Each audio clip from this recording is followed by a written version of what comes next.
Flambée des prix, guerre, sécheresse, la crise s'aggrave.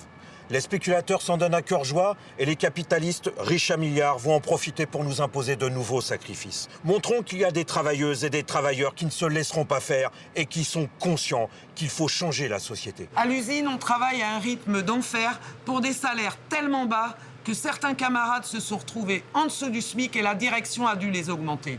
Mais face aux hausses des prix, c'est tous les salaires qu'il faut augmenter et pour ça, il faut se battre. Dans le secteur des loisirs, on travaille 7 jours sur 7 et en soirée pour une paye insuffisante. Le conte de fées, c'est pour les actionnaires.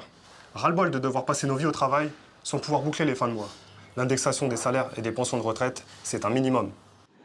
L'hôpital continue de fermer des lits. Les bras manquent alors qu'il y a des millions de chômeurs.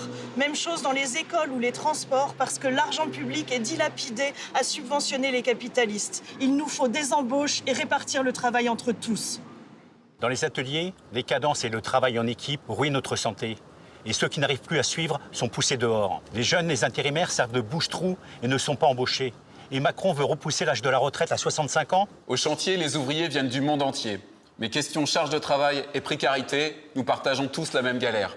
S'y ajoute l'inquiétude face à la guerre, parce que beaucoup de nos camarades viennent de zones de guerre et parce que l'on se dit que ça peut très bien nous arriver à nous aussi. Il faut une opposition à la politique de Macron et surtout à la classe capitaliste, parce que c'est sa domination qui nous condamne à l'exploitation, aux crises et aux guerres. Cette opposition sera celle des travailleurs, unis derrière leurs intérêts collectifs. L'opposition qui a pesé sur la politique de Macron ces dernières années n'est pas venue de l'Assemblée nationale, mais des Gilets jaunes et de tous ceux, cheminots et autres salariés, qui ont fait grève et manifesté contre la réforme des retraites. En Martinique et en Guadeloupe, l'autoritarisme du gouvernement dans la politique sanitaire a provoqué la colère des travailleurs. Eh bien, cette colère, elle doit s'exprimer contre la rapacité capitaliste et pour nos revendications vitales.